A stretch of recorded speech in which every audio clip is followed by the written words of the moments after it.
আজকের এই ভিডিওতে দেখিয়ে দেব অন্নপূর্ণা ভান্ডারের 12 পাতার যে ফর্মটি প্রকাশিত হয়েছে সেই ফর্মটি আপনি কিভাবে পূরণ করবেন। একদম সহজ পদ্ধতিতে স্টেপ বাই স্টেপ দেখাবো।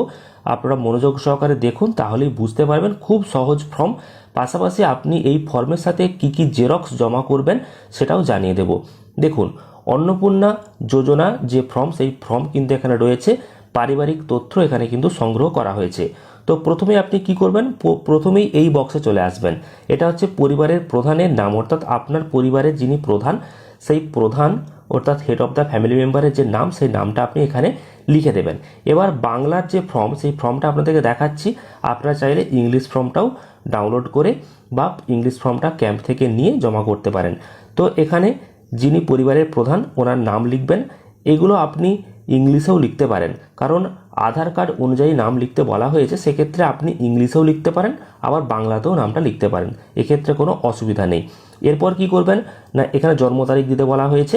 তো এখানে জন্ম তারিখটা আপনারা দেবেন, দিন মাস বছর এইভাবে দেবেন। অর্থাৎ কারোর জন্ম যদি 1 জানুয়ারি হয়ে থাকে তাহলে 1-1 হিসাবে দেবেন। যদি 1 মে হয়ে থাকে তাহলে 1-5 হিসাবে, অর্থাৎ দিন মাস এবং বছর এইভাবে কিন্তু আপনারা দেবেন। এরপর কি রয়েছে, পরিবারের প্রধান তার লিঙ্গ, অর্থাৎ উনি পুরুষ নাকি মহিলা। যদি পুরুষ হয়ে থাকেন তাহলে এই বক্সে টিক চিহ্ন হবে, যদি মহিলা হয়ে থাকে তাহলে এই বক্সে টিক চিহ্ন দিতে হবে। পরিবারের প্রধানের আধার নম্বরটা কিন্তু এখানে দিতে বলা হয়েছে, দেখতেই পাচ্ছেন আধার নম্বর। তো আধার নম্বরটা এই বক্সে আপনি লিখে দেবেন।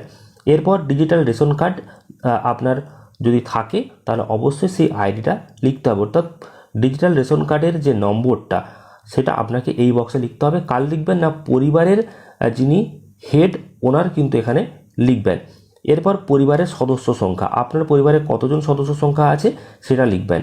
1 জন, 2 জন, 5 জন, 10 জন, যতজন থাকবে আপনি এটা কিন্তু লিখে দেবেন। এক্ষেত্রে আপনি ইংলিশে বা বাংলাতে যে কোনো লিখতে পারেন, সেক্ষেত্রে ইংলিশ লেখাটাই ভালো। এবং শুধুমাত্র সংখ্যাতেই এখানে বলা হয়েছে, অর্থাৎ আপনি ধরুন আপনার পরিবারে রয়েছে 4 জন, তো সেক্ষেত্রে এইভাবেও 4 লিখতে পারেন, এইভাবেও 4 লিখতে পারেন। তবে আমি বলবো ইংলিশে লিখুন, তাহলে বুঝতে সকলেরই সুবিধা হবে যিনি ফর্মটা এন্ট্রি করবেন। এরপর ঠিকানা, ঠিকানা আপনাকে লিখতে হবে এই বক্সেতে।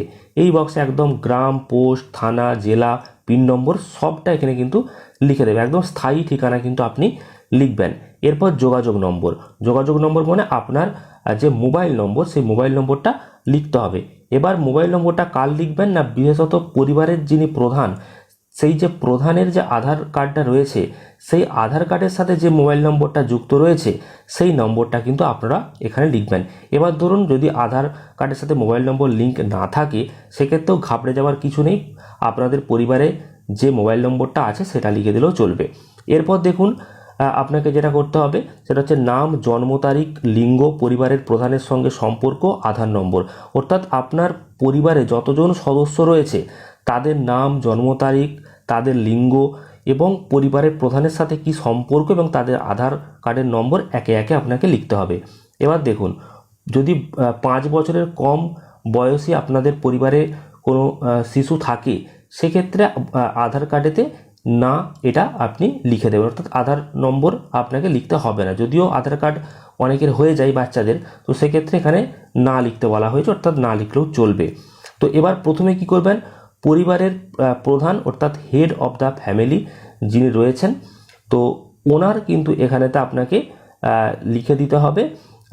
জাস্ট নাম তো লেখা রয়েছে, শুধুমাত্র এখানে আধার নম্বরটা আপনি লিখে দেবেন।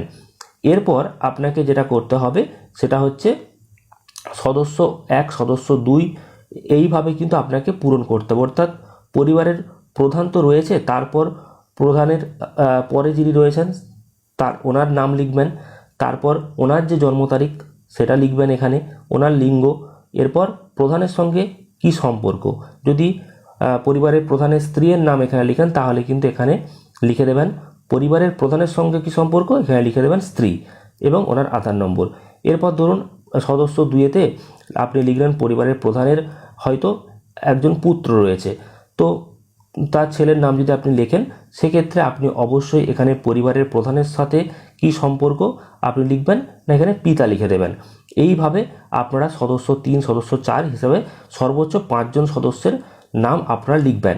তবে এক্ষেত্রে এখানে ডান দিকে যেগুলো রয়েছে যে অন্নপূর্ণা যোজনার জন্য আবেদন করা হচ্ছে, যদি হ্যাঁ হয় তাহলে আপনাকে কিন্তু বক্সে টিক দিতে হবে। অর্থাৎ ধরুন আপনার পরিবারেতে 2জন কি 3জন মহিলা এই অন্নপূর্ণা ভাণ্ডার পাওয়ার জন্য আবেদন যোগ্য, অর্থাৎ 25 থেকে 60 বছরের মধ্যে বয়স।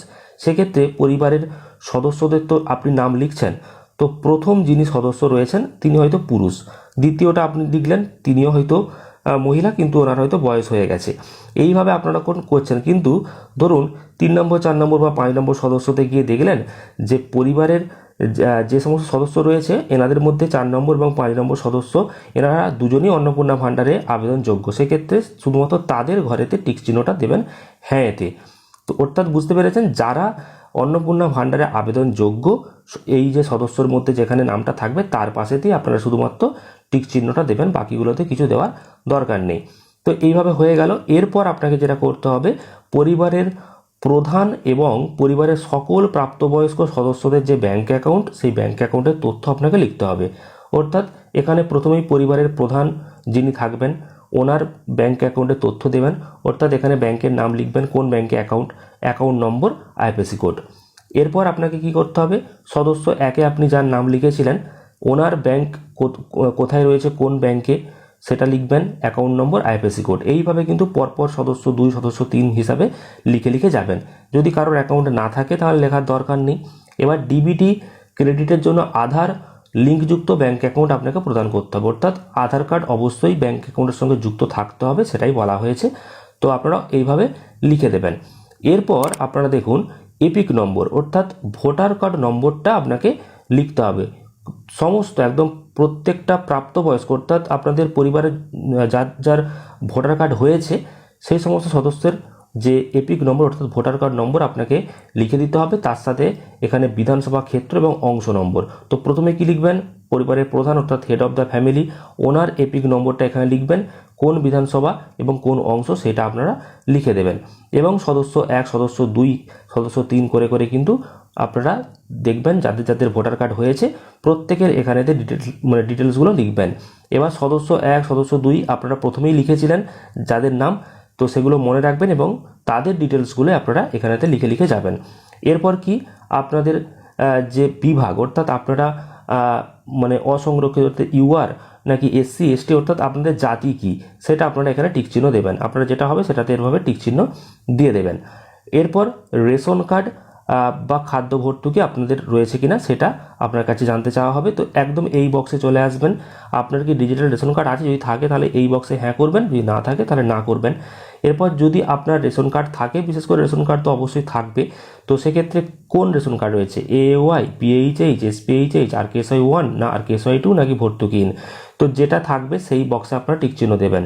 এবার আপনার যদি রেশন কার্ড থাকে এবং সেই রেশনকে আপনি প্রত্যেক মাসে মাসে রেশন দোকান থেকে তোলেন, যদি তোলেন তাহলে হ্যাঁ দেবেন, যদি না তোলেন তাহলে না এতে টিক চিহ্ন দেবেন। তো এটা হয়ে গেল। এরপর আপনার বাড়ির ধরন কেমন, অর্থাৎ আপনার কেমন বাড়ি সেটা কিন্তু এখানে দিতে হবে। তো সেক্ষেত্রে কি আপনার বাড়িতে কি 3 বা তার বেশি পাকা ঘর রয়েছে, যদি থাকে তাহলে হ্যাঁ লিখবেন, যদি না থাকে তাহলে না লিখবেন। পারিবারিক জমির মালিকানা, অর্থাৎ পরিবারে জমির মালিকানা কি কারোর, অর্থাৎ আপনাদের পরিবারে কি কারোর জমি আছে বা জমির মালিকানা আছে, তাহলে থাকলে হ্যাঁ লিখবেন, না হলে না লিখে দেবেন।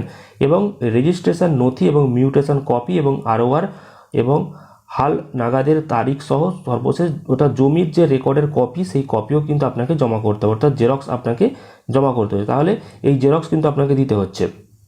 পাশাপাশি পরিবারের যে সমস্ত সদস্য সকলে রয়েছেন ওনাদের যে মোট জমি, যদি জমি থাকে আপনাদের, তো মোট কত জমি রয়েছে সেই টোটালটা আপনাকে শতকে বের করে এখানে লিখতে হবে।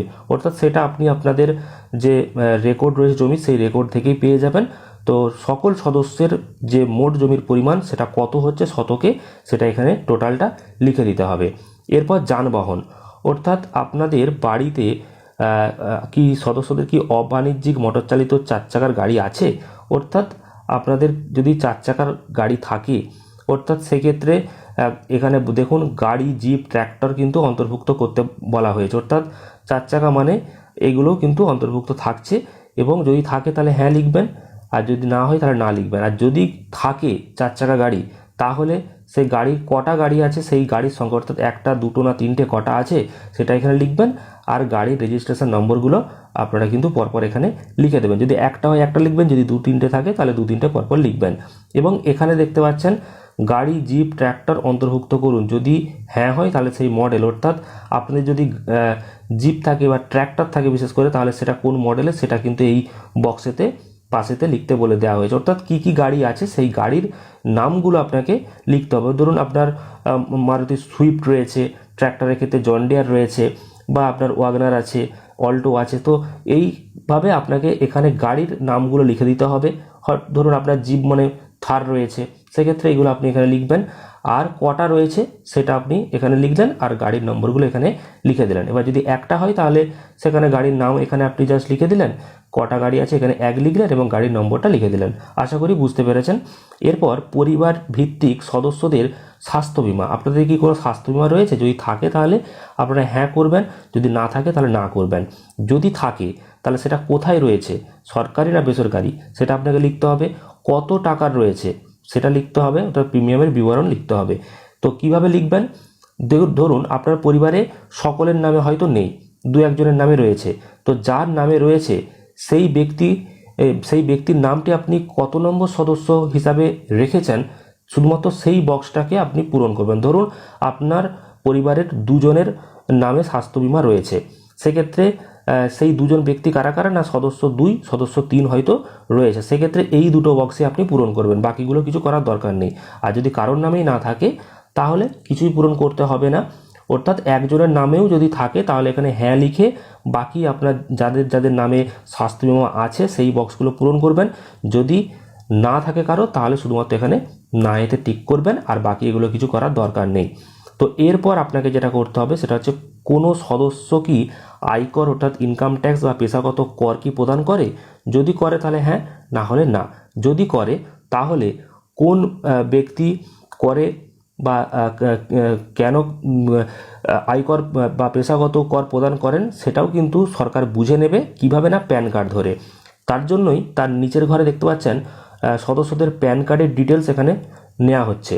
অর্থাৎ আপনার পরিবারের সদস্যদের প্যান কার্ড কি রয়েছে, যদি একজনেরও থাকে তাহলে আপনাকে কিন্তু এখানে হ্যাঁ লিখতে হবে।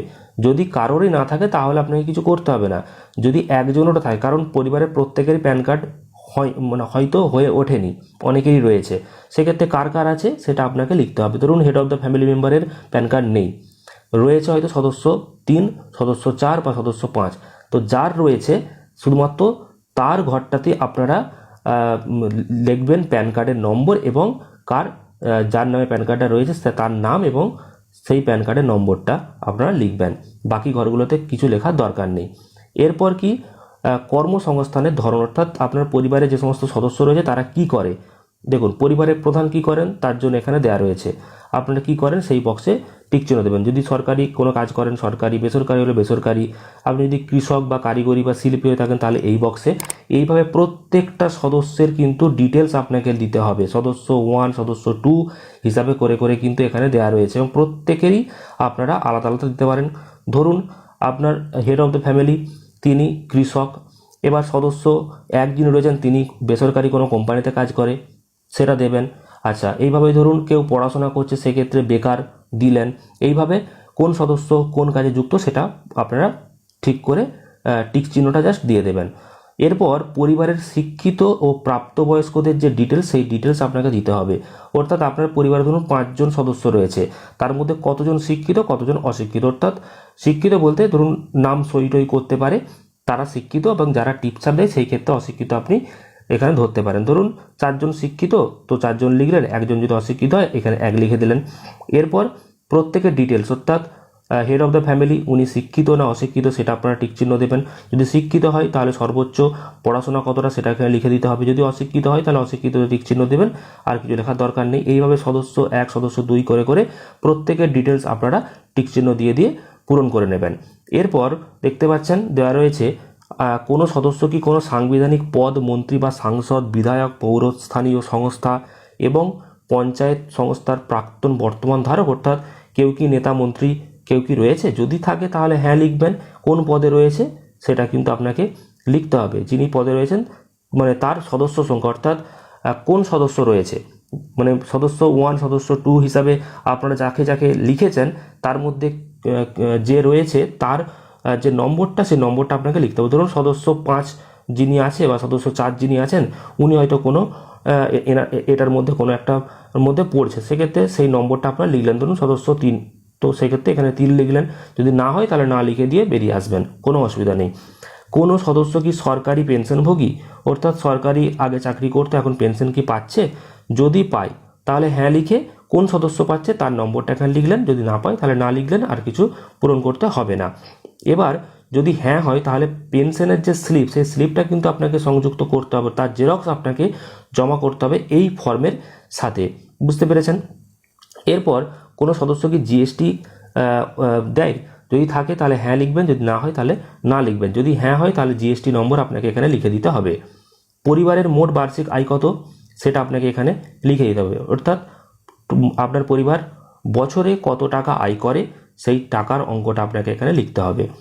এরপর সিএএ আবেদনের বর্তমান অবস্থা, আপনারা কি সিএ এর জন্য আবেদন করেছেন? যদি প্রযোজ্য না হয়ে থাকে, আবেদন না করেন, তাহলে সবগুলোতেই এখানে প্রযোজ্য নয় করে করে যাবেন, বা যেই সদস্য আবেদন করেছে শুধুমাত্র সেই সদস্যের আপনারা ডিটেলস দেবেন। ধরুন সদস্য 2 এর ক্ষেত্রে প্রযোজ্য, সেক্ষেত্রে আপনারা এখানে লিখবেন যে আবেদন করা হয়েছে, যদি হ্যাঁ হয় আবেদনের নম্বর, যদি ইস্যু করা হয়েছে সার্টিফিকেট নম্বর যেটা হবে সেটা আপনারা পূরণ করবেন। আর যদি কেউ না সি এর জন্য আবেদন করে থাকে তাহলে প্রযোজ্য নয়, সবগুলোতে টিক চিহ্ন দিয়ে দিয়ে চলে আসবেন। এরপর অন্যান্য কিষাণ ক্রেডিট কার্ড সংক্রান্ত বলা হয়েছে, অর্থাৎ আপনার কাছে কিষাণ ক্রেডিট কার্ড বা কিষাণ কার্ড, এআরডি, শিল্পী ক্রেডিট কার্ড, মৎস্যজীবী, শিক্ষার্থী ক্রেডিট কার্ড, এই সমস্ত কি রয়েছে? যদি থাকে তো একদম সদস্য ওয়াইজ আপনারা লিখবেন। ধরুন পরিবারের হেড অফ দ্য যিনি রয়েছেন ওনার হয়তো কিছুই নেই, সেক্ষেত্রে কিছু করবেন না, যার রয়েছে সেই ঘরটা শুধুমাত্র পূরণ করবেন, বাকিগুলো ফাঁকা রেখে দেবেন। এরপর নিচের দিকে আসবেন, এসআইআরে আপনাদের নাম কি বাদ পড়ে থাকে বা মামলাতে কি আপনারা বিচারাধীন রয়েছেন ট্রাইব্যুনালে, যদি হয়ে থাকে কোন সদস্য রয়েছে সেটা শুধুমাত্র পূরণ করবেন। যদি কোনো সদস্যরই নাম বাদ না যায় তাহলে সবগুলোতেই প্রযোজ্য নয়ে টিক চিহ্ন দিয়ে দিয়ে চলে আসবেন। এরপর কি রয়েছে, বিদ্যালয়ে অধ্যয়নরত পরিবারের সকল শিশু, অর্থাৎ আপনাদের পরিবারে যদি কোনো শিশু থাকে যারা পড়াশোনা করছে স্কুলেতে, তাহলে তাদের ডিটেলস আপনাকে লিখতে হবে। যদি কেউ না থাকে তাহলে পূরণ করার কোনো প্রয়োজন নেই, আর যদি থাকে তাহলে সেটা শিশু সদস্য 1, 2 হিসাবে, এক্ষেত্রে কিন্তু সদস্য 1, 2 এর মধ্যে কিন্তু গুলিয়ে ফেলবেন না, এখানে শিশু সদস্য হিসাবে এখানে বলা হয়েছে, অর্থাৎ আপনার বাড়িতে কতগুলো শিশু রয়েছে সেগুলো আলাদা আলাদা করে আপনি এখানে লিখবেন, অর্থাৎ কতজন রয়েছে, ধরুন 2 জন রয়েছে এখানে 2 লিখলেন। এরপর এখানে প্রথমে একজনের নাম ডিটেলস লিখলেন যদি থাকে, আর তারপরে এখানে আর পরেরটা লিখলেন। এইভাবে সর্বোচ্চ আপনি কিন্তু কতজনের দেওয়া রয়েছে না, 4 জন শিশুর ডিটেলস লিখতে পারবেন। আর যদি কোনো শিশু সদস্য না থাকে তাহলে কিছু করার দরকার নেই। এরপর কি আছে, শিশুদের টিকাকরণের বর্তমান অবস্থা। আপনার বাড়িতে যদি শিশু থাকে তাদের টিকাকরণ কি হয়েছে, যদি হয়ে থাকে তাহলে হ্যাঁ, যদি না হয়ে থাকে তাহলে এখানে না লিখবেন। আর যদি হ্যাঁ হয় তাহলে টিকাকরণ কার্ডের যে আইডি, আর যদি না হয় তাহলে শেষ টিকা নেওয়ার তারিখ বা টিকা না নেওয়ার কারণ কিন্তু এখানেতে বলা হয়েছে, কি কারণ সেটা কিন্তু এখানে বলা হয়েছে। তো এখানে লেখার তো কোনো রকম জায়গা নেই, তো হ্যাঁ অথবা না আপনারা কিন্তু জাস্ট টিক চিহ্নটা দিয়ে দেবেন। এরপর আপনি কি কোনো সরকারি প্রকল্পের সুবিধা পাচ্ছেন ডিবিটির মাধ্যমে, যদি পেয়ে থাকেন তাহলে এখানেতে হ্যাঁ দেবেন, না হলে না দেবেন। যদি পিএম কিষাণ পেয়ে থাকেন সেক্ষেত্রে অবশ্যই আপনাকে এখানে হ্যাঁ দিতে হবে, আর যদি কিছুই না পেয়ে থাকেন তাহলে না দেবেন। এবার ধরুন একজনও সদস্য যদি পিএম কিষাণ পায় সেক্ষেত্রে কিন্তু আপনাকে দিতে হবে। কিভাবে দেবেন, সেই ঘরটাতে দেবেন। ধরুন পরিবারের প্রধানই হয়তো পিএম কিষাণ পাচ্ছে, সেক্ষেত্রে এখানে হ্যাঁ দিলেন। এবার পরিবারের প্রধান যদি না পেয়ে থাকে, দেখবেন যে এখানেতে যিনি সদস্য 2 রয়েছে যার নাম, তিনি হয়তো পাচ্ছে, সেক্ষেত্রে এখানে টিক চিহ্ন দেবেন। কোন প্রকল্প পাচ্ছে সেই প্রকল্পের নাম, অর্থাৎ পিএম কিষাণ এখানে লিখে দিলেন, বা অন্য প্রকল্প যদি ডিবিটির মাধ্যমে আপনি পান সেটা আপনি লিখে দেবেন। অর্থাৎ যেই সদস্য পাচ্ছে সেই সদস্যের ঘরেতে গিয়েই কিন্তু আপনি টিক চিহ্নটা দিয়ে প্রকল্পের নাম লিখবেন। আর যারা যারা পাবে না তাদের ঘরেতে না এতে টিক চিহ্ন দিয়ে দেবেন। এরপরে কি রয়েছে দেখুন নিচের দিকে, এবার রয়েছে একদম নিচেতে যে অফিসার কর্তৃক যে বিষয়টা রয়েছে, বা আপনাকে যেটা করতে হবে সেটা হচ্ছে আপনি অবশ্যই এই জায়গাটায় সাইন করবেন, যিনি আবেদন করছেন এই জায়গাটায় সাইন করবেন। এবং এখানে পরিষ্কার বলা হয়েছে আপনি যে সমস্ত তথ্যগুলো উপরে দিয়েছেন সবগুলো একদম সঠিক এবং একদম কোনো এর মধ্যে মিথ্যা নেই। যদি মিথ্যা প্রমাণিত হয় তাহলে আপনার সমস্ত সামাজিক যে সমস্ত সুরক্ষা সংক্রান্ত সুবিধা সেগুলো বন্ধ হয়ে যেতে পারে।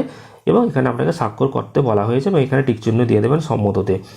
এরপর নিচের দিকে আর কিছু নেই, নিচের দিকে শুধুমাত্র সরকারি ব্যবহারের জন্য লেখা রয়েছে, মানে এইখান থেকে এই পোর্শনটা আপনাকে হাতে দেওয়া হবে, অফিসাররা সাইন করে আপনাকে দিয়ে দেবে। তো এর সাথে কি কি আবেদনপত্রের সাথে কি কি জেরক্স দেবেন না, অবশ্যই সাথে রাখবেন আধার কার্ড, ভোটার কার্ড, পাশাপাশি ব্যাঙ্ক অ্যাকাউন্টের পাসবই, এগুলো তো অবশ্যই রাখবেন। এছাড়াও জমির যে কাগজপত্র এগুলো সাথে রাখবেন, প্যান কার্ড সাথে রাখবেন। যেগুলো যেগুলো লাগবে সেগুলো ক্যাম্প থেকে আপনাকে বলে দেওয়া হবে। আর যদি অনলাইনে ফর্ম পূরণের কোনো ব্যবস্থা চালু হয়, অবশ্যই চালু হবে বলা হয়েছে, যখন চালু হবে অবশ্যই আপনাদেরকে জানাবো। অনলাইনে চালু হয়ে গেলে অনলাইনে ফর্ম ফিল আপ আপনারা অবশ্যই করবেন, সেক্ষেত্রে ভুল ভ্রান্তি হওয়ার চান্সটা অনেকটা কম থাকে এবং তাড়াতাড়ি ভেরিফিকেশন হওয়ার একটা কিন্তু সুযোগ থাকবে। তবে এই যে ফর্মটা আপনাদেরকে দেখিয়ে দিলাম একদম স্টেপ বাই স্টেপ ভালোভাবে পূরণ করে জমা করুন, অবশ্যই আপনাদের ফর্ম ভেরিফিকেশান হয়ে যাবে এবং 3000 টাকা করে আপনারা পাবেন।